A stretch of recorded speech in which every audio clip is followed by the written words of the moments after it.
pemaparan terakhir, Ya. last but not least, itu ada Bapak Kresna Bayu Sangka PhD dari Puspako UNS. Halo Pak Bayu. Halo Mbak Rizka. Pak Bayu ini dosen sekaligus pembimbing utama saya. Enggak, bukan. Karena kayaknya spiritual. Nggak bisa gitu kan, ditanyain mata kuliah apapun. Ya, halo Pak Bayu, bagaimana? Ya, halo, selamat siang Mbak Rizka, selamat siang teman-teman semua. Ini kayaknya saya lihat itu partisipannya banyak banget yang dari UNS, jadi mungkin teman-teman UNS yang pengen bergabung ke Pustapako, nanti juga sekaligus ditanyain nih ke ya, Pak Bayu, saya ada waktu 15 menit untuk pemaparan terakhir. Oke. Waktu dan tempat, saya persilahkan. Ya, terima kasih Mbak Rizka, Mbak moderator yang luar biasa, dan teman-teman semua yang hadir di sini, Pak Farid, Pak Mas Dono, Mas Didik, Pak Bambang. Mungkin tadi saya lihat teman-teman dari UNS juga, ada Pak Dalang Ki Warsenosling, Segeng Siang Bobo, dan ada teman-teman yang di YouTube nih harus disapa juga nih. Halo guys, apa kabar? Saya bukan YouTuber, jadi mungkin sangat kaku untuk itu. Oke. Jadi Indonesia pada saat ini dimanapun di bagian dunia itu sekarang sedang memasuki masa-masa new normal. Apa sih new normal itu sebenarnya? Itu adalah tatanan baru di mana dibutuhkan beberapa effort, beberapa semacam adaptasi dan macam-macam sebagainya. Di sini ada physical distancing, ada social distancing juga, yang mengakibatkan kita tidak bisa beraktivitas layaknya hari-hari sebelum pandemi ini dimulai. Di sini ketika kita mengadakan adanya physical dan social distancing, apa yang terjadi yang paling utama itu ada kepedulian.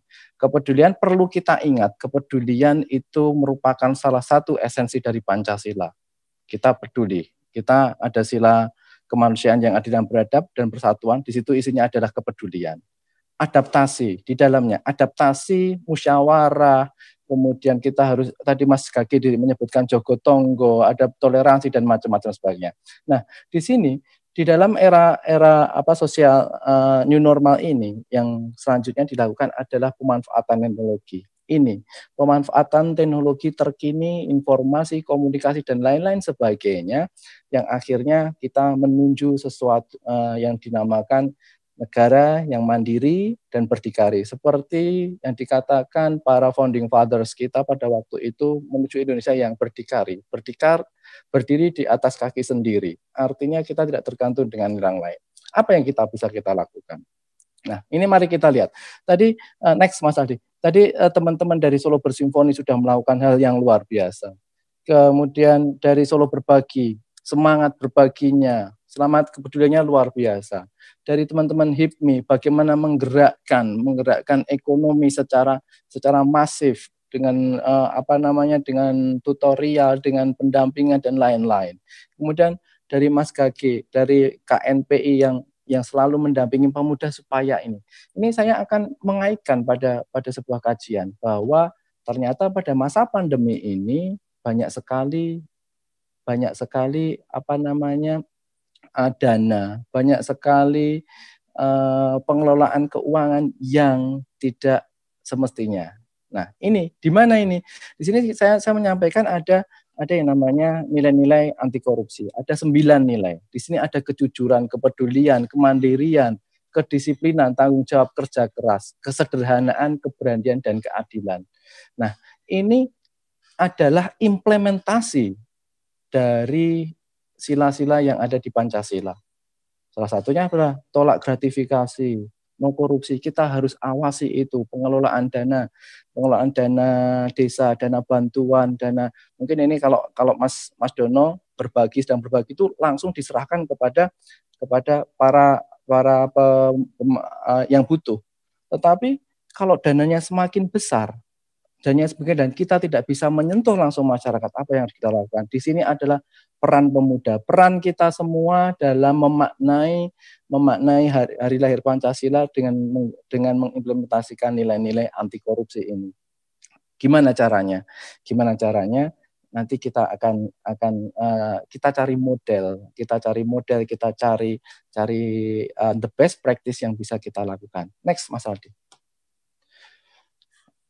Oke, selanjutnya saya berusaha untuk mengcapture bagaimana sih profil pemuda masa kini. Kita semua yang di sini ini bukan saya, bukan Pak Warseno, bukan Pak Farid, tapi teman-teman yang lain kebanyakan itu pemuda milenial. Pemuda milenial itu apa sih? Pemuda milenial, mahasiswa-mahasiswi ini adalah seorang insan yang berpikiran terbuka, open-minded, terbuka terhadap perubahan, terbuka terhadap ide-ide yang lain, tetapi juga harus diikuti dengan berpikir kritis dan kreatif. Tadi disebutkan juga,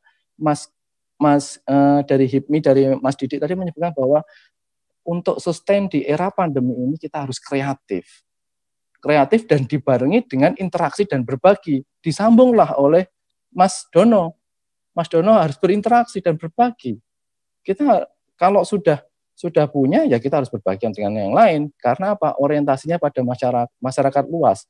Tadi Mas Dono juga menyebutkan bahwa ini bisa diduplikasi, bisa diikuti, ya, dengan menggunakan hal-hal seperti ini.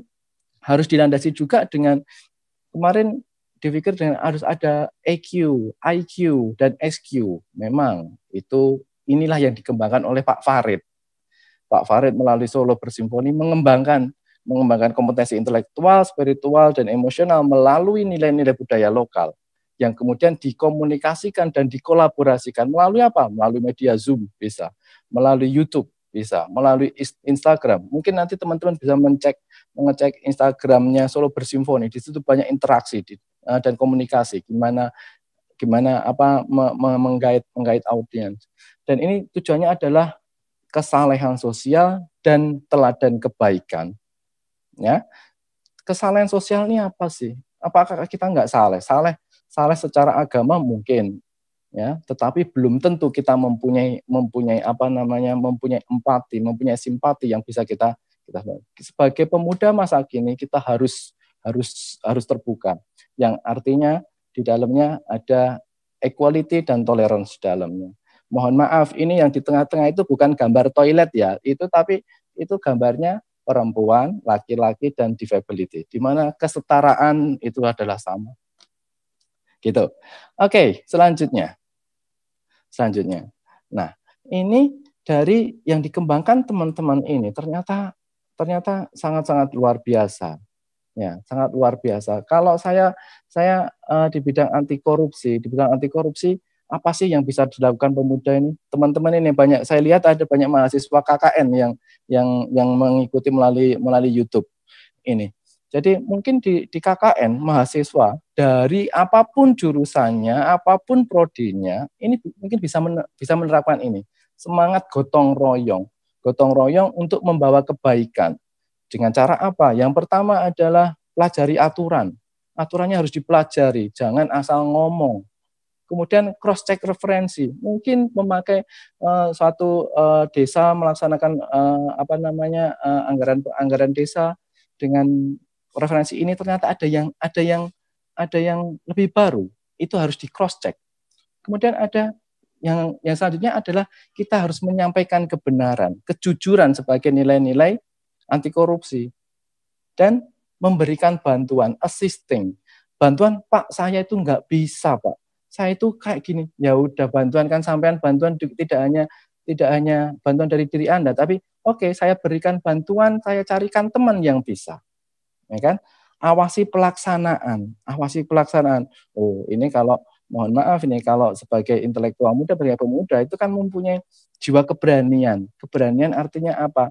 Berani gobras-gabrus. Oh, gobras-gabrus dalam hal yang baik. Awas loh, saya mengawasi loh Pak, gini dan macam-macam. Di sini ada kolaborasi juga. Kolaborasi itu artinya apa toh? Kolaborasi itu bergabung atau atau berdampingan dengan berbagai macam organisasi atau person-person yang kompeten di bidangnya.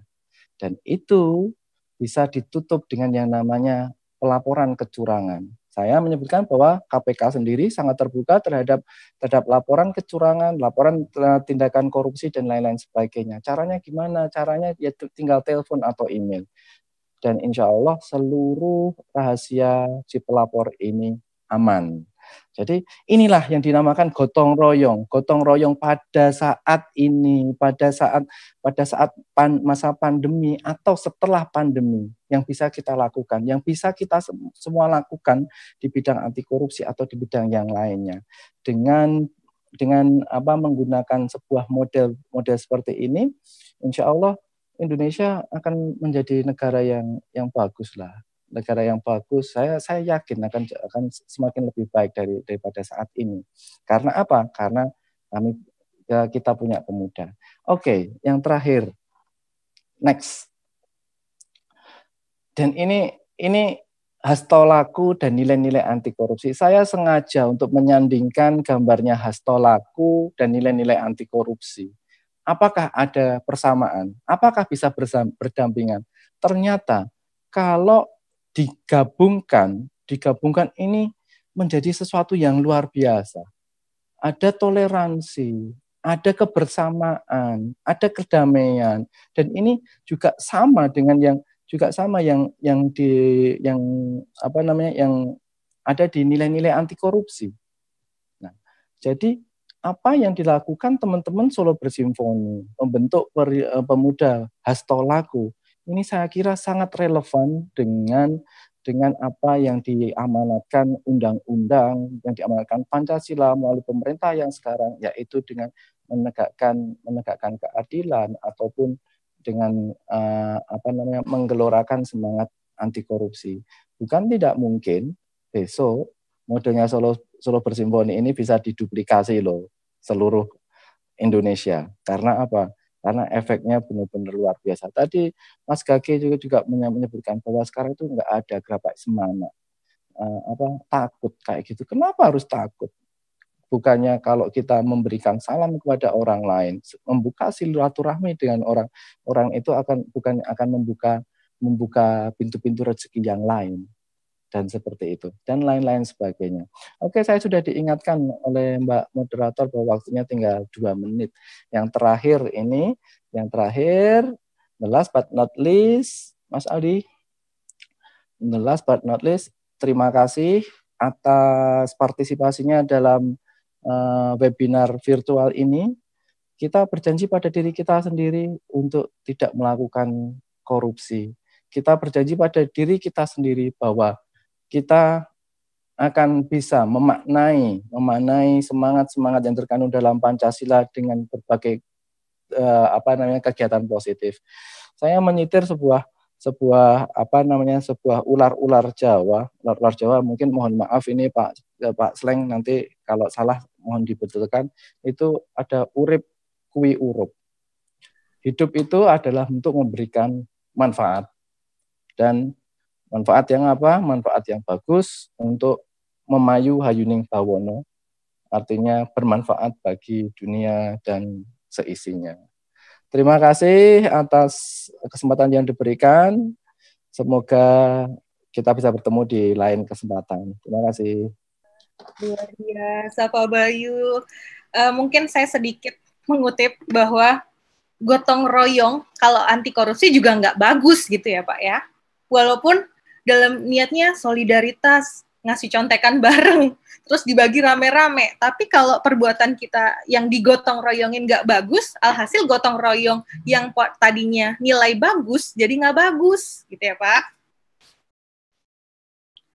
Betul sekali Mbak, betul sekali. Jadi gotong royong dalam arti positif loh ya, bukan gotong royong saling contek-contekan. Apalagi ini musim ujian nih, berikan take-home exam 24 jam tiba-tiba ngerjainnya barengan. Tiba-tiba contekan sama. Untung saya punya Turnitin, jadi tinggal masukin Turnitin, tes finish. Karena ini semua mayoritas mahasiswa Pak, jadi tolong dikasih warning Pak dari sekarang. Ya, itu jadi Jadi artinya buat teman-teman mahasiswa jadilah diri Anda sendiri. Jadilah diri Anda sendiri, belum tentu pekerjaan teman kalian itu lebih benar dari pekerjaanmu. Seberapa jelek pun hasil yang kita dapatkan itu adalah usaha sendiri. Salah satu dari integritas kita bahwa saya melakukan dengan penuh kejujuran dan inilah hasilnya. Ya udah, that's it gitu. Terima kasih Mbak.